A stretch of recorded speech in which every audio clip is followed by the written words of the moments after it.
بسم اللہ الرحمن الرحیم۔ السلام علیکم۔ حضرت مریم ایک پاک دامن خاتون تھی جن کو اللہ نے معجزہ کے طور پر ایک بیٹا عطا کیا جو نبی بن کر مبعوث ہوا۔ وہ نبی کون تھے اور بچہ بغیر باپ کے کیسے پیدا ہوا؟ حضرت عمران اور ان کی بیوی حنہ کی کوئی اولاد نہ تھی۔ حضرت عمران حضرت سلیمان علیہ السلام کی اولاد میں سے تھے، جبکہ ان کی اہلیہ حنہ حضرت داؤد علیہ السلام کی اولاد میں سے تھی۔ حضرت عمران بنی اسرائیل میں بڑے عابد، زاہد اور عالم تھے، اس لیے لوگوں نے انہیں مسجد اقصی کا امام مقرر کیا تھا۔ ان کی زوجہ نے ایک دن درخت پر ایک چڑیا دیکھی جو بچوں کو دانا کھلا رہی تھی۔ حضرت حنہ کی ممتا تڑپ اٹھی، آپ کا دل بھر آیا۔ انہوں نے رو رو کر دعا کی جو کہ اللہ رب العزت نے قبول فرمائی اور وہ حمل سے ہو گئی۔ حضرت حنہ نے منت مانی کہ وہ اپنی ہونے والی اولاد کو بیت المقدس کی خدمت میں نذر کر دیں گی۔ بنی اسرائیل میں جو بچہ بیت المقدس کی خدمت میں نذر کیا جاتا وہ دنیاوی مشاغل سے دور رہتا اور صرف خدمت اور عبادت کرتا رہتا۔ حنہ نے بیٹے کی دعا کی تھی، مگر ان کے یہاں لڑکی پیدا ہوئی جس کا نام مریم رکھا گیا۔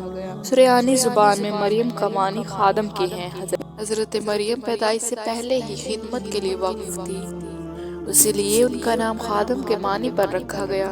حضرت مریم کی ولادت سے پہلے ہی ان کے والد کا انتقال ہو گیا اور وہ اس دنیا سے چلے گئے۔ ان کی والدہ اکیلی رہ گئی۔ ایک دن وہ اپنی منت کے مطابق حضرت مریم کو کپڑے میں لپیٹ کر بیت المقدس لے آئی۔ ان کی کفالت پر مجاوروں کو اختلاف ہو گیا کہ کون ان کی کفالت کرے گا۔ پھر انہوں نے وہ قلم جس سے وہ تورات لکھتے تھے وہ پانی میں چھوڑ دی کہ جس کی طرف قلم کا رخ ہوگا وہی کفالت کا حقدار ہوگا۔ ہر کوئی اس بچے کی کفالت کرنا چاہتا تھا۔ حضرت زکریا علیہ السلام کے قلم کو اللہ رب العزت نے پانی کی الٹی طرف بہا دیا۔ اس طرح حضرت زکریا علیہ السلام کو ان کی کفالت ملی۔ حضرت زکریا علیہ السلام کی بیوی حضرت مریم کی خالہ لگتی تھی، اس لیے اللہ رب العزت نے چاہا کہ وہ زکریا کی کفالت میں جائے تاکہ وہ ان کی اچھی پرورش کر سکے۔ حضرت مریم کا بہت خیال رکھا جاتا، وہ دوسرے بچوں کی نسبت زیادہ تیزی سے بڑھ رہی تھی۔ بڑی ہوئی تو وہ کمرہ ان کو دے دیا گیا جو بیت المقدس میں صرف بی بی مریم کے لیے مخصوص تھا، اور اس کمرے میں حضرت زکریا علیہ السلام کے علاوہ کوئی نہیں آ سکتا تھا۔ بی بی مریم خلوت میں اپنے رب کو یاد کرتی رہتی۔ جب کبھی حضرت زکریا یعنی ان کے خالو وہاں جاتے تو ان کے کمرے میں سے خوشبو آ رہی ہوتی اور بے موسمی پھل رکھے ہوئے ہوتے، یعنی موسم گرما میں سردیوں والے پھل رکھے ہوتے اور موسم سرما میں گرمیوں کے پھل رکھے ہوتے اور پھل بالکل تازہ ہوتے۔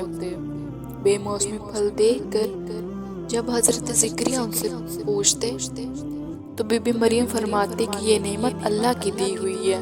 بی بی مریم کے بارے میں مشہور ہو گیا کہ وہ نہایت پاکیزہ اور عبادت گزار بندی ہے۔ وہ اللہ کی پسندیدہ اور پاکیزہ خاتون ہے، لوگ ان کی بہت عزت کرتے تھے۔ ایک دن حضرت جبرائیل اللہ کے حکم سے بی بی مریم کے کمرے میں انسانی شکل میں داخل ہوئے۔ حضرت مریم ایک غیر انسان کو اپنے حجرہ میں دیکھ کر پریشان ہو گئی اور بولی، اگر تو کوئی خدا ترس انسان ہے تو میں تجھ سے خدائے رحمان کی پناہ مانگتی ہوں کہ میں تو تیرے رب کا فرشتہ ہوں اور تیرے لیے خدا کا پیغام لایا ہوں۔ مریم نے پوچھا کہ کیسا پیغام؟ حضرت جبرائیل بولے، خدا تجھے ایک پاکیزہ لڑکا دینا چاہتا ہے۔ بی بی مریم حیرت سے پوچھنے لگی کہ مجھے لڑکا کیسے ہو سکتا ہے جبکہ مجھے کسی مرد نے چھوا تک نہیں اور نہ ہی میں کوئی بدکار عورت ہوں، میں تو کنواری لڑکی ہوں، صرف خدا کو یاد کرتی ہوں۔ حضرت جبرائیل بولے کہ تیرا رب فرماتا ہے کہ ایسا کرنا رب کے لیے بہت آسان ہے، اور خدا ایسا اس لیے کرے گا تاکہ لوگوں کے لیے ایک نشانی ہو، اور وہ لڑکا ایک رحمت ہوگا اور یہ کام ہو کر رہنا ہے۔ حضرت جبرائیل نے حضرت مریم کے گریبان میں پھونک مار دی جس سے بی بی مریم کا حمل ٹھہر گیا اور وہ حمل سے ہو گئی۔ جیسے ہی بی بی مریم کے حمل کی خبر بنی اسرائیل کو پہنچی تو انہوں نے حضرت زکریا کے گھر آنا جانا بند کر دیا اور پاک دامن بی بی مریم پر الزام اور بہتان لگانے لگے۔ حضرت مریم لوگوں سے تنگ آ کر بیت المقدس سے نکل گئی اور دور ایک ویران جگہ پر ٹھہر گئی۔ بی بی مریم وہاں اکیلی تھی کہ ایک دن ان کو تکلیف شروع ہو گئی۔ درد میں انہوں نے ایک سوکھے درخت کا سہارا لیا اور نیچے بیٹھ گئی۔ آپ درخت کو ہلاتی تو سوکھا درخت ہرا ہو کر پھل دینے لگا۔ آپ کے پیروں کے قریب ایک نہر جاری ہو گئی اور آواز آئی کہ پانی پیو اور کھجور کھاؤ تاکہ طاقت حاصل ہو۔ حضرت مریم درد سے بے حال تھی اور بدنامی کا ڈر تھا۔ رو کر کہنے لگی، کاش میں پہلے ہی مر گئی ہوتی اور لوگ مجھے بھول چکے ہوتے۔